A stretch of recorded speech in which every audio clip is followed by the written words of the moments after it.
तो क्या परमाणु हमला होगा? यह डर अब सभी को सता रहा है। लेकिन क्या आप जानते हैं कि दुनिया में सिर्फ 2 ही ऐसे देश हैं जिनके राष्ट्राध्यक्षों के पास एक ऐसा विमान है जिस पर परमाणु हमले का भी कोई असर नहीं होता। ये 2 देश हैं, रूस और अमेरिका, और इन 2 महाशक्तियों के पास ये ऐसे विमान हैं जिनका इस्तेमाल सिर्फ और सिर्फ एटमी वॉर के दौरान होता है। हम आपको बताते हैं। देखिए, रूस के ड्रम्सटे विमान आसमान में उड़ान भर रहे हैं। इन विमानों को विक्ट्री परेड में देखा गया है, जिसे एटमी हमले का संकेत माना जा रहा है। रूस के ड्रम्सटे विमान का नाम इल्यूशन सेकंड 80 है। इस पर परमाणु हमले का असर कोई नहीं होता। परमाणु हमला होने पर पुतिन इसमें उड़ान भरेंगे। एटमी अटैक में विमान से सरकार चला सकेंगे। परमाणु युद्ध में व्लादिमीर पुतिन इस प्लेन के अंदर बैठे बैठे अपनी सेना को ऑर्डर दे पाएंगे, और इस विमान में इमरजेंसी के लिए अलग से इलेक्ट्रिक जनरेटर भी लगा हुआ है। तो क्या व्लादिमीर पुतिन ने एटमी अटैक की तैयारी पूरी कर ली है? सवाल यह है कि क्या वो पहला वार अब कहां करेंगे और कैसे करेंगे?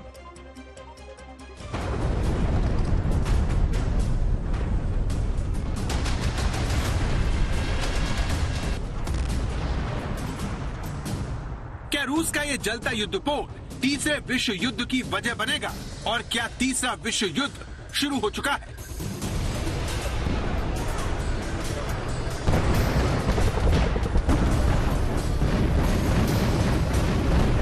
इन सवालों पर सीधे रूस से जवाब आया है, जिसे नजरअंदाज नहीं किया जा सकता।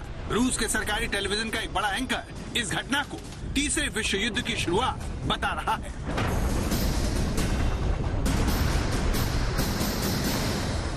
कह रहा है कि तीसरा विश्व युद्ध शुरू हो चुका है।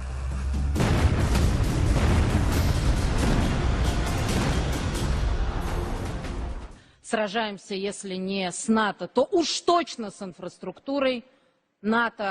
И это тоже надо осознавать. Соединенными Штатами Америки круглосуточно они по железной дороге поставляют. यूक्रेन पर रूस अपने सारे हथियार आजमा चुका है। बावजूद इसके यूक्रेन ने घुटने नहीं टेके हैं। इसीलिए अब जीत के लिए तरसते पुतिन एटमी हथियार के वार की तैयारी कर रहे हैं। लेकिन सवाल यह है कि पुतिन का पहला परमाणु अटैक यूक्रेन पर होगा या फिर किसी नाटो देश पर। नाटो देशों में पहला वार किस पर करेंगे पुतिन? इन सवालों के जवाब से पहले ही वीडियो देखिए। पुतिन का ये वीडियो दुनिया को खौफ में डाल रहा है। पुतिन के आसपास स्पेशल ब्रीफकेस वाली इस तस्वीर को देखकर सारी दुनिया की नींद उड़ी हुई है। इस ब्रीफकेस को दिखाकर पुतिन यूक्रेन से ज्यादा नाटो देशों को यूक्रेन युद्ध के अंत का साफ साफ संकेत दे रहे हैं।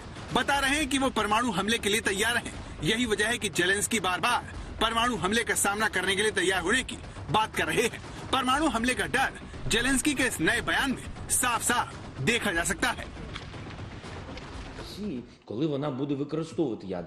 इस बात का इंतजार करने का कोई मतलब नहीं कि रूस परमाणु हथियार का इस्तेमाल कब करेगा। दुनिया को इसके लिए कई तरीकों से तैयार रहने की जरूरत है।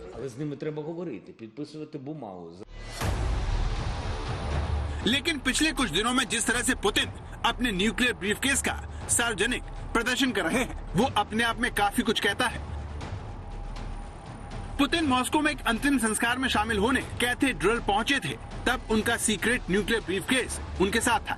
अब पुतिन का एक और वीडियो सामने आया है, जिसमें वो बेलारूस के तानाशाह अलेक्जेंडर लुकाशेंको के साथ है, और पुतिन के एक बॉडीगार्ड के हाथ में न्यूक्लियर ब्रीफकेस दिख रहा है।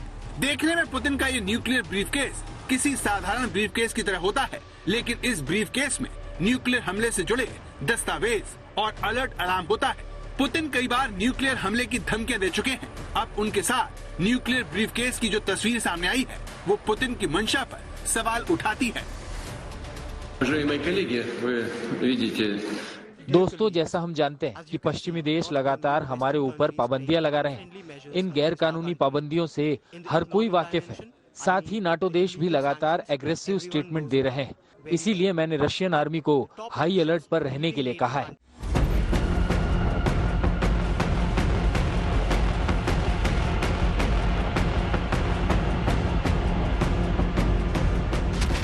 पुतिन चाहते हैं कि यूक्रेन जल्द से जल्द हार मान ले, लेकिन अमेरिका और नाटो देशों के हथियारों के दम पर यूक्रेन युद्ध में टिका हुआ है। इसलिए रूस पर नजर रखने वालों को शक है कि पुतिन का एटमी वार नाटो देशों पर भी हो सकता है।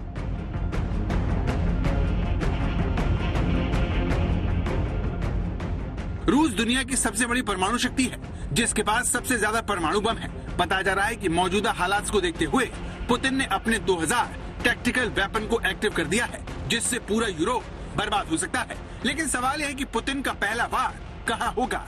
इस सवाल का जवाब इस तरह है। आशंका है कि अगर नौबत एटमी जंग तक पहुंची तो पुतिन का पहला वार ब्रिटेन के ऊपर होगा, जो लगातार खुलकर यूक्रेन को हथियार दे रहा है। वहीं पुतिन के गुस्से का दूसरा शिकार होने वालों में पोलैंड सबसे आगे है।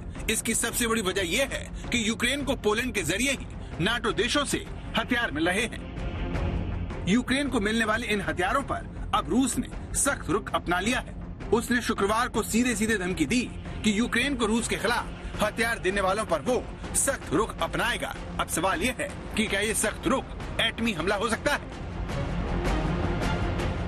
अब रूस के राष्ट्रपति पुतिन के प्रवक्ता का बयान देखिए, जिसमें वो पश्चिमी देशों से टकराने की पूरी तैयारी का दावा कर रहे हैं। रूस के लिए यूक्रेन की जंग सिर्फ जेलेंस्की को सबक सिखाना नहीं है, बल्कि वो नाटो देशों से अपना हिसाब भी पूरा करना चाहते हैं, जो लगातार यूक्रेन को रूस के खिलाफ भड़का रहे हैं और उसकी सुरक्षा के लिए खतरा बन गए हैं।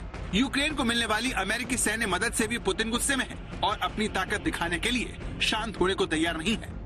इटली के पीएम मारियो दागी ने व्लादिमीर पुतिन से फोन पर बातचीत की और बताया कि पुतिन न तो सीजफायर करने को तैयार है और न ही जेलेंस्की से मिलने को तैयार है।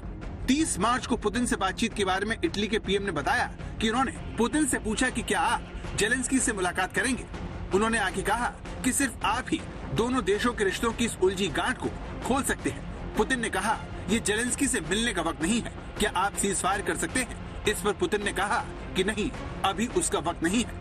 पुतिन का मकसद शांति नहीं है, यूक्रेन को बर्बाद करके उससे मिलने वाले प्रतिरोध को खत्म करना है, जिससे पुतिन अपनी कठपुतली सरकार वहां पर बैठा सके। ये खुलासा दुनिया के ऊपर मंडराते सबसे बड़े खतरे का काउंटडाउन है, जो बताता है कि पुतिन झुकने वाले नहीं है। यही वजह है कि पूर्वी यूरोप में नाटो के फाइटर जेट्स लगातार पेट्रोलिंग कर रहे हैं। लेकिन सवाल यह है कि अगर रूस के मुताबिक तीसरा विश्व युद्ध शुरू हो चुका है, तो फिर क्या अब बारी सबसे घातक हथियार से विध्वंस की है। आज तक ब्यूरो।